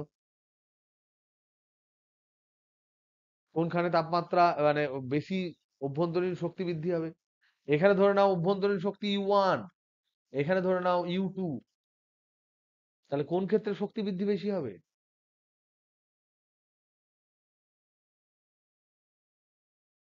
একদম, একদমই তাই, একদমই তাই। তার মানে ডেল্টা ইউ, ইউ এর পরিবর্তন পথের উপর নির্ভর করে না, তুমি কোন ভাবে ওটাকে দেবরে মুচড়ে দিয়েছো না হিট করেছো তার উপর নির্ভর করে না। যদি প্রাথমিক কন্ডিশনে টেম্পারেচার আর অন্তিম কন্ডিশনে টেম্পারেচার যদি একই থাকে, এবং ইউটা যেহেতু টেম্পারেচারের উপরেই কেবলমাত্র নির্ভরশীল, তাই কোন পদ্ধতিতে, কোন পথে, কোন প্রসেসে তুমি পরিবর্তন করেছো তার উপর অভ্যন্তরীণ শক্তি বৃদ্ধি নির্ভর করে না। তাহলে ভেরি গুড, দুই ক্ষেত্রে সমান হবে, দুই ক্ষেত্রে সমান হবে। কারণ, কারণ একটাই, কারণ হচ্ছে U is a function of T alone, কেবলমাত্র টি এর, অনলি টি এর ফাংশন। এবং আমরা দেখতে পাচ্ছি এখানে টি1 আর টি2 তো একই। তাহলে এখান থেকে আমি আরেকটা কনক্লুশনে আসতে পারছি, আরেকটা কনক্লুশনে আসতে পারছি, সেটা হচ্ছে ডেল্টা ইউ বা অভ্যন্তরীণ শক্তির পরিবর্তন, অভ্যন্তরীণ শক্তির পরিবর্তন আদর্শ গ্যাসের ক্ষেত্রে, আদর্শ গ্যাসের ক্ষেত্রে শুধুমাত্র, শুধুমাত্র প্রাথমিক এবং অন্তিম দশার উপর নির্ভর করে।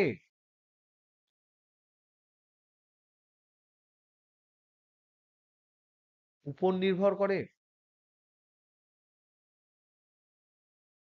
নির্ভর করে, পথের উপর নির্ভর করে না,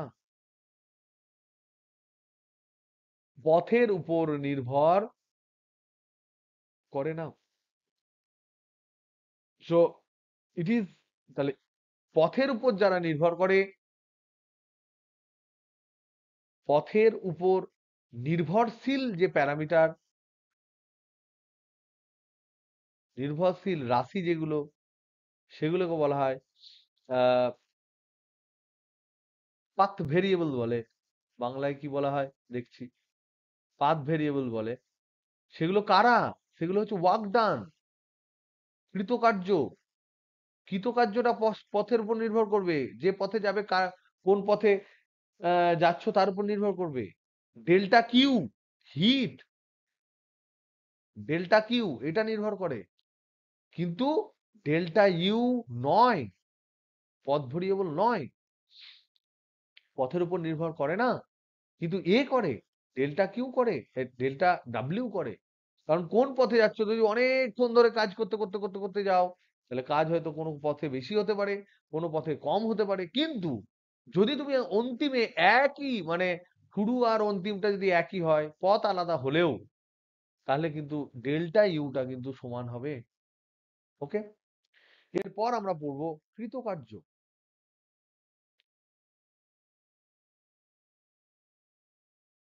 চিরন্তন আমাকে বলো তো দেখি, কৃতকার্য কেন পড়ছি? এর আগে আমরা আমরা কি এমন জিনিস পড়ছি যার জন্য কৃতকার্যটা এখন পড়ছি? ডেল্টা ইউ পড়লাম, কোন সূত্রটা পড়ছি? ডেল্টা কিউ সমান delta U plus delta W পড়ছি, যেটা হচ্ছে ফার্স্ট ল। এটা আমরা আগেই পড়ে ফেলেছি। এম এস ডেল্টা থিটা হবে, বা মোলার হলে এন সি ডেল্টা থিটা হবে, এগুলো আমরা পড়ে ফেলেছি। ডেল্টা ইউটা একটু বুঝলাম, এখন ডেল্টা ডাব্লিউটা বুঝবো। বোঝার পর আমরা কি ধরনের, কি কি ধরনের তাপগতিবিদ্যার প্রসেস হয় সেগুলো বোঝার চেষ্টা করব। তো দেখি ডেল্টা ডাব্লিউ মানে কি। এটা আমরা জানি কৃতকার্য। তাহলে এই ডেল্টা ডাব্লিউ ধরে নাও, আমরা আদর্শ গ্যাসে, তোমাদের সিলেবাসে শুধু গ্যাসের ক্ষেত্রে আছে, তো আদর্শ গ্যাসের ক্ষেত্রে ধরে নাও, ধরে নিচ্ছি আদর্শ গ্যাস হোক বা যাই হোক, প্রতি ক্ষেত্রেই ধরতে পারি, গ্যাসের ক্ষেত্রে আমরা ধরছি, ধরে নাও। তো ধরে নাও এরকম একটা পাত্র আছে, যে পাত্রতে একটা পিস্টন আছে।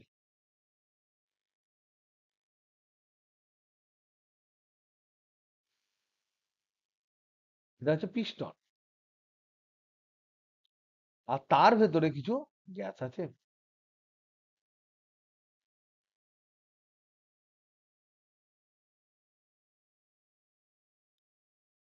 এবার এই পিস্টনের একটা ক্ষেত্রফল আছে, পিস্টনটা তো একটা ক্ষেত্রফল থাকবে।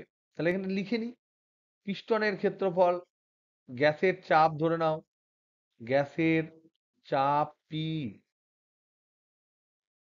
পিস্টনের ক্ষেত্রফল হচ্ছে ধরে নাও এ। তাহলে পিস্টনের উপর প্রযুক্ত বল কত? এই পিস্টনটা তো গোল, পিস্টনটা গোল, এই পিস্টনের উপর প্রযুক্ত বল কত? গ্যাস তো চাপ দিয়েছে মানে একটা বল দিয়েছে, কত বল হবে?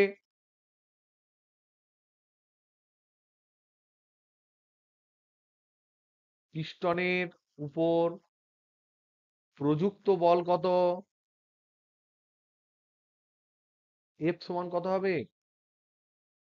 কেউ বলতে পারবে না? পি এ হবে। পি হচ্ছে চাপ, চাপ মানে একক ক্ষেত্রফলে বল, তার সাথে ক্ষেত্রফল গুণ করে দেবো, তাহলে পি ইন্টু এ। তাহলে এবার আমি ধরলাম যে এই পিস্টনটাকে ধরে নাও ডিএক্স পরিমাণ শিফট করলাম, যাতে করে এতই কম পরিমাণ শিফট আমি করেছি, পিস্টনটাকে এখানে শিফট করলাম, খুব ক্ষুদ্র ডিএক্স পরিমাণ আমি শিফট করলাম, যাতে করে ডিএক্সটা এতই ছোট যে এই প্রেসারের মানের কোনো পরিবর্তন হয় না, মানে প্রযুক্ত বলের কোনো পরিবর্তন হয় না। তাহলে ক্ষুদ্র ডিএক্স দৈর্ঘ্য শিফট হলো, যাতে করে গ্যাস কিছু একটা কাজ করলো, ভেতরে তাপমাত্রা বাড়ুক বা গ্যাস খানিকটা হিট নিক, এখানে হয়তো হিট নিল, ডিকিউ নিল, তার জন্য ধরে নাও পিস্টনটা ডান দিকে একটু শিফট করে গেল, ছোট্ট করে, অল্প করে, অল্প করে শিফট করে গেল। তাহলে কৃতকার্য কত হলো? এখানে হিট, ভিতরে ঢুকলো, তার জন্য গ্যাসের অণুগুলো ধরে নাও ছটপটানি বেড়ে গেল, তার জন্য ও প্রেসারটা একই রাখার জন্য পিস্টনটাকে ডান দিকে ঠেলে দিল ডিএক্স পরিমাণ। তাহলে এক্ষেত্রে গ্যাসের অণুগুলি কত কাজ করলো? তাহলে গ্যাসের দ্বারা কৃতকার্য কত হবে গো? ডেল্টা ডাব্লিউ যদি আমি ধরি, চাপ ইন্টু আয়তনের পরিবর্তন কেন হবে? বল ইন্টু দৈর্ঘ্য তুমি লিখতে পারবে না? এত সুন্দর পাশাপাশি আছে, লিখতে পারি না, তাই লিখি। তাহলে বল ইন্টু সরণ। এবার দেখো তো বল মানে কি, তোমরাই বলেছো পি ইন্টু এ, তাহলে পি ইন্টু এ ডিএক্স। এবার বলো তো দেখি এ ডিএক্স মানে কি গো? এ ইন্টু ডিএক্স মানে কি? এরিয়া ইন্টু ডিএক্স মানে কি? কার এরিয়া? পিস্টনের এরিয়া। তাহলে এই ভলিউমটা, তাহলে আয়তন বৃদ্ধি, শুধু আয়তন নয়, বড় আয়তন তো এইটা ভি, তাহলে আয়তন বৃদ্ধি হচ্ছে ডিভি। তাহলে আমরা এখানে ডিডাব্লিউ সমান লিখতে পারি পি ইন্টু ডিভি। এইটা হচ্ছে কৃতকার্যের ছোট্ট কৃতকার্য, ছোট্ট ছোট্ট হিট দিলে, সিস্টেমে ছোট্ট হিট দিলাম, তার জন্য ছোট্ট যে কৃতকার্য হলো, তার ফর্মুলা হচ্ছে এটা। এটা সব ক্ষেত্রে কাজে লাগবে। কারণ আমরা কি বুঝলাম? এটা এটা অলওয়েজ ট্রু, ডিডাব্লিউ। তাহলে কোন সংস্থায়, গ্যাসীয় সংস্থায় ক্ষুদ্র পরিমাণ হিট বা তাপ শক্তির পরিবর্তন হলে,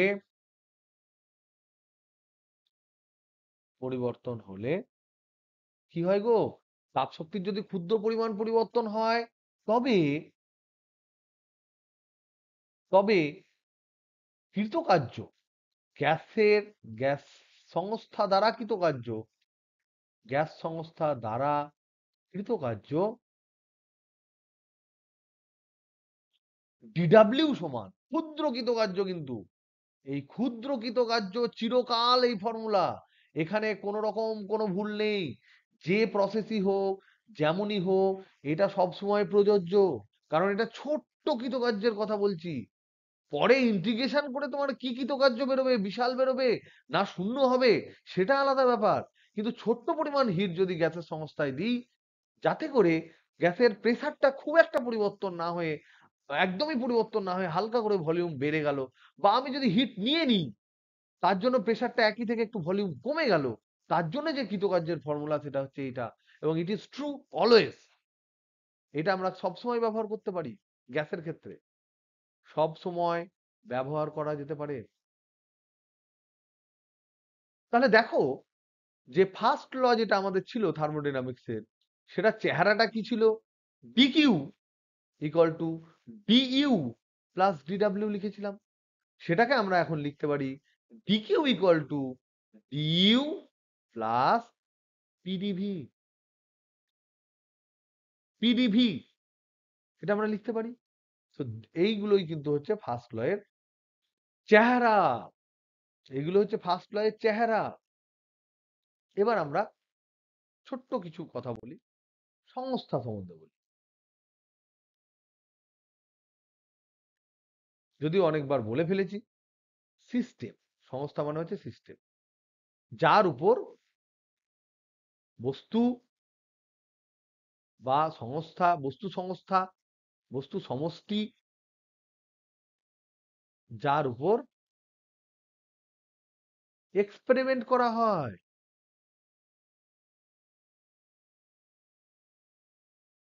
সংস্থা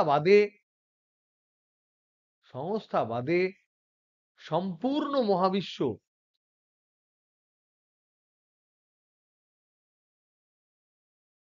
যার সংস্থার উপর প্রত্যক্ষ বা পরোক্ষ প্রভাব থাকে, তাকে আমরা কি বলবো গো? সংস্থা বাদে সম্পূর্ণ মহাবিশ্ব পরিপার্শ্ব। পারিপার্শ্ব বলে না পরিপার্শ্ব বলে রে বাংলাটা? পারি কি বলে রে, পরিপার্শ্ব না পারিপার্শ্ব? পরিপার্শ্ব, শিওর তো? তাহলে এটা হচ্ছে পরিপার্শ্ব।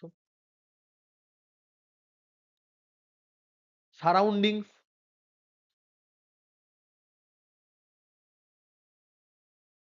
আর এই সংস্থা আর সারাউন্ডিংস এর মধ্যে যে ইনবিটুইন যে জিনিসটা থাকে সেটাকে আমরা কি বলবো? বাউন্ডারি। তাহলে বাউন্ডারি যেটাকে বলছে, বাংলায় বাউন্ডারিটাকে কি বলছে? বাউন্ডারি বা পরিসীমা, বাংলায় বলছে পরিসীমা। হ্যাঁ হ্যাঁ, সীমা বা পরিসীমা। এইটা পরিসীমা কি করে? সংস্থাকে পরিপার্শ্ব থেকে আলাদা করে, সংস্থাকে পরিপার্শ্ব থেকে আলাদা করে। এই সংস্থার উপর এই এই পরিসীমার উপর নির্ভর করে, বাউন্ডারির উপর নির্ভর করে সংস্থাকে আমরা তিন ভাগে ভাগ করতে পারি। তাহলে বাউন্ডারি কেমন, বাউন্ডারি কেমন তার উপর নির্ভর করে, তার উপর নির্ভর করে সংস্থা তিন প্রকার। কি কি? এক নাম্বার হচ্ছে ওপেন সিস্টেম, দু নাম্বার হচ্ছে ক্লোজড সিস্টেম, তিন নাম্বার হচ্ছে আইসোলেটেড সিস্টেম। বাংলা নামগুলো আমরা দেখব। ওপেন মানে হচ্ছে মুক্ততন্ত্র, বাবা তন্ত্র, মুক্ত তন্ত্র। ক্লোজ সিস্টেম মানে নিশ্চয় বদ্ধতন্ত্র, বাহ, বদ্ধতন্ত্র। আর আইসোলেটেড সিস্টেম মানে হচ্ছে বিচ্ছিন্ন সংস্থা, বিচ্ছিন্ন। হ্যাঁ কি বলছো? অন্তরিত, বিচ্ছিন্ন, বিচ্ছিন্ন সংস্থা। হ্যাঁ অন্তরিতও বলতে পারো, অন্তরিতও বলতে পারো। মুক্ত সিস্টেম মানে কি? ধরো তুমি একটা জল গরম করছো, এখানে তোমার জল আছে, এখানে ধরো না ওয়াটার আছে, তুমি এটাকে গরম করছো, বুনসেন বার্নার দিয়ে গরম করছো, তো বাতাস এরকম হু হু করে বেরিয়ে গেল, কেউ আটকানোর কেউ নাই, জলীয় বাষ্প বেরিয়ে চলে যাচ্ছে। তাহলে বাউন্ডারি আছে, কাল্পনিক বাউন্ডারি, অ্যাকচুয়ালি বাউন্ডারি নাই। তার মানে তার মানে কি, তার মানে হচ্ছে সেই বাউন্ডারিটা, যে বাউন্ডারি তোমার হিট আর কণা, সংস্থার কণা সবাইকেই এদিক থেকে ওদিক হতে বাধা দেয় না। তাহলে বাংলা ভাষায় আমরা কি বলবো, যে এটা এমন সংস্থা যে বাউন্ডারি, বাউন্ডারি যেটা, সেই বাউন্ডারিটা সংস্থার অণুসমূহ, তাপ, কোনো কিছুই আদান প্রদানে বাধা দেয় না, কোনো কিছুই আদান প্রদানে বাধা দেয় না।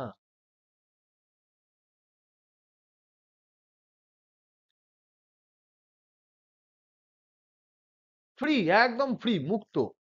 ক্লোজড মানে কি, ক্লোজডে তোমার তাপ আদান প্রদান করতে দেয়, তাপ আদান প্রদান, ইয়েস, বাট অণুসমূহ আদান প্রদান না।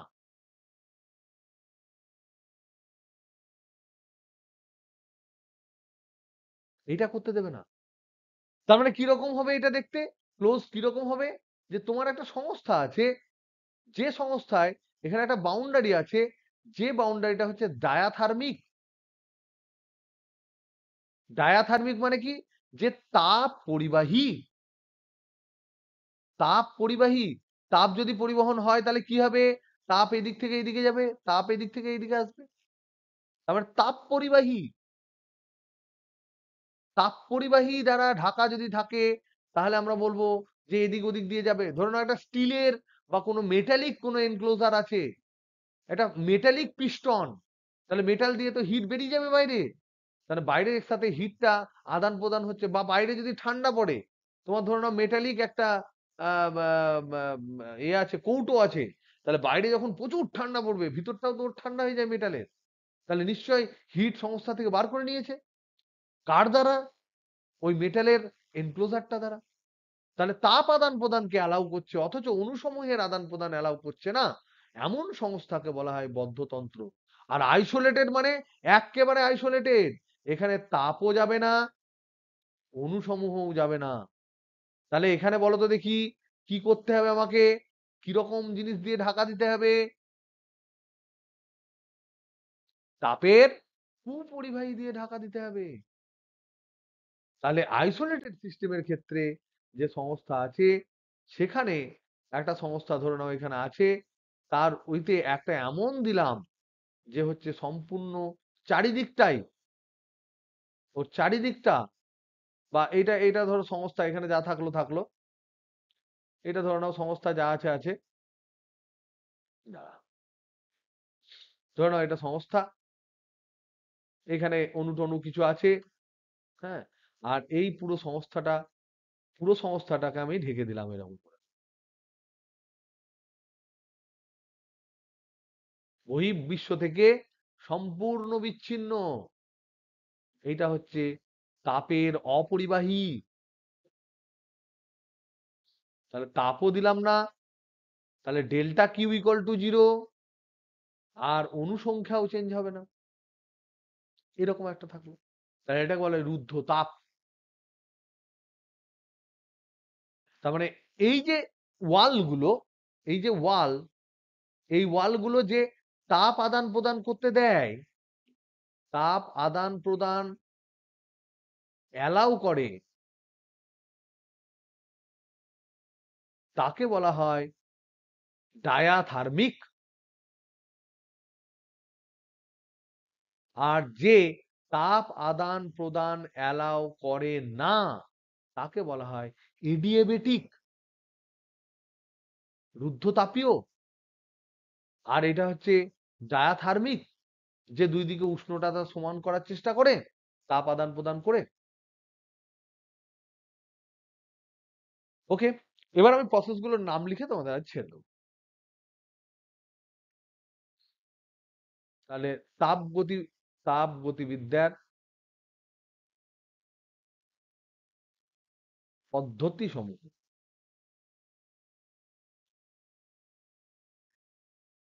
এক নম্বর হচ্ছে সমষ্ণ, এমন একটা প্রসেস যেটা হচ্ছে সমষ্ণ, ইংরেজিতে বলা হয় আইসোথার্মাল। মানে পুরো প্রসেসের মধ্যে, পুরো পদ্ধতির মধ্যে তাপমাত্রা কনস্ট্যান্ট। বলো তো দেখি, তাপমাত্রা যদি কনস্ট্যান্ট হয় তাহলে ডিটি সমান কত? কত হবে? জিরো। ডিটি যদি জিরো হয় তার জন্য কি জিরো হবে? Delta D U equal to zero. Very good. এটা সমষ্ণ। এই প্রক্রিয়ায় যে পদ্ধতি হয় সেখানে দেখ পিভি ইকুয়াল টু, যদি আমি আদর্শ গ্যাসের ক্ষেত্রে বলি, এন আর টি, তাহলে যদি এই টিটা ধ্রুবক হয়ে যায়, টি যদি ধ্রুবক হয় তাহলে আমরা লিখতে পারি এইটা পুরোটা ডান পক্ষ হচ্ছে ধ্রুবক হয়ে গেল, এটা পুরোটা ডান পক্ষ ধ্রুবক হয়ে গেল। ডান পক্ষ যদি ধ্রুবক হয় তাহলে হয় পিভি ইকুয়াল টু কনস্ট্যান্ট। এই সমীকরণটা ব্যবহার করা হয় সমষ্ণর ক্ষেত্রে। Number two, রুদ্ধতাপ। রুদ্ধতাপ মানে এক্ষুনি কি দেখলাম? রুদ্ধতাপ মানে হচ্ছে এডিএবেটিক, মানে কোনোভাবেই তোমার হিট আদান প্রদান করতে দেবে না। Delta Q equal to zero. তাহলে দেখো এখানে থার্মোডাইনামিক্স এর যে ল, সেখানে আমরা delta Q equal to delta U plus delta W, যেটা সেখানে আমি এখানে পেলাম delta U equal to zero. তার জন্য এই দুটো থেকে আমরা লিখতে পারি ডেল্টা কিউ যা, সেটা ইকুয়াল টু ডেল্টা ডাব্লিউ। এটা ছিল আমার সমস্ত প্রক্রিয়ায়।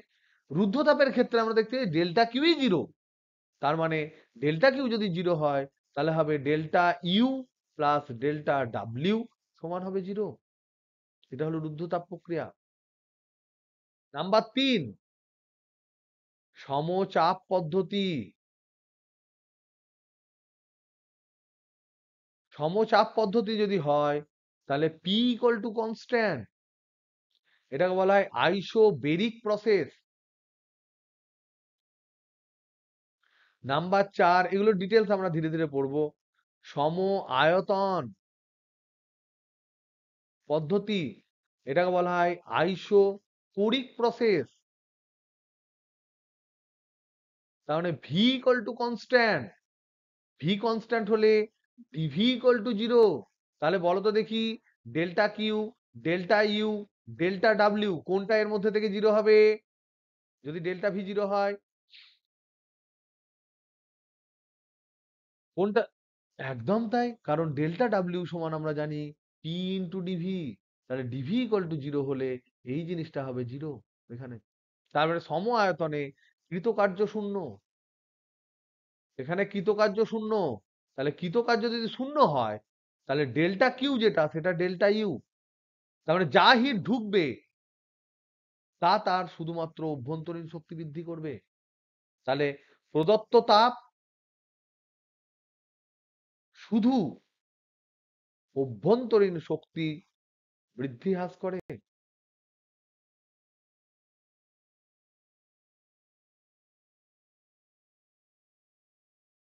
5 নাম্বার, আবর্ত প্রক্রিয়া।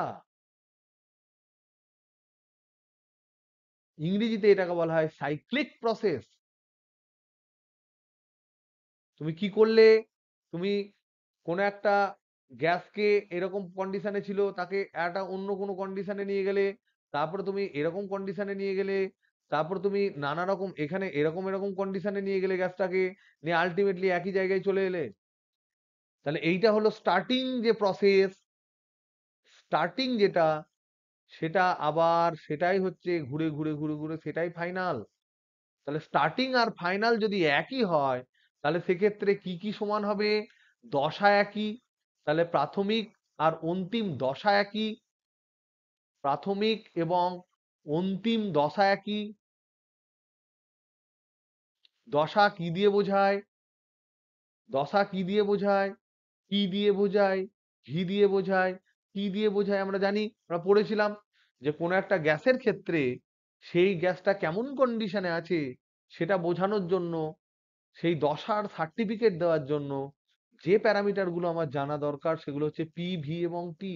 তাহলে আবর্ত প্রক্রিয়ায় যদি যা শুরুতে পি ছিল তাই পিতে যদি ফেরত আসি, যা শুরুতে ভি হয়েছে তাহলে পি ইনিশিয়াল সমান পি ফাইনাল, ভি ইনিশিয়াল সমান ভি ফাইনাল, টি ইনিশিয়াল সমান টি ফাইনাল। তাহলে বলো তো দেখি, ডিপি, ডিভি, ডিডব্লিউ কত হবে? ডিটি ইকুয়াল টু 0 হবে। এটা আমরা শিওর শর্ট বলতে পারি, কিন্তু আমরা কোনোভাবেই বলতে পারি না। কিন্তু আমরা ডেল্টা ডিটি ইকুয়াল টু 0 হবে মানে ডিইউ ইকুয়াল টু 0, কিন্তু ডেল্টা ডাব্লিউ, ডেল্টা কিউ এগুলো শূন্য নাও হতে পারে, নাও হতে পারে। কেন না হতে পারে? কারণ এইগুলো হচ্ছে পথের উপর নির্ভর করে, এগুলো পথ অপেক্ষক। কে পথ অপেক্ষক নয়? শুধুমাত্র ইউ পথ অপেক্ষক নয়, এ পথ অপেক্ষক নয়, পথের উপর অপেক্ষা করে না। পথ অপেক্ষক নয় বলি তোমার যেহেতু ফাইনাল স্টেজে ফেরত এলো, তাই ডেল্টা ইউ ইকুয়াল টু 0 হলো, অন্যগুলো শূন্য হলো না, অন্যগুলো শূন্য নাও হতে পারে। তাহলে এখানে আমরা লিখতে পারি অবশ্যই delta Q equal to delta U plus delta W. এই যে ফর্মুলা, এই ফর্মুলায় সাইক্লিক প্রসেসে অবশ্যই যেটা হবে, অন্যগুলো শূন্য হতেই পারে, কিন্তু অবশ্যই শূন্য হবে কে? এটা অবশ্যই শূন্য হবে। তাহলে দাঁড়াবে delta Q equal to delta U. Okay, আমরা নেক্সট ক্লাস শুরু করব। তোমাদের জিজ্ঞাসা করে নিই যে আজকে বাই করে দিলাম, নেক্সট ক্লাস নেক্সট ডে হবে।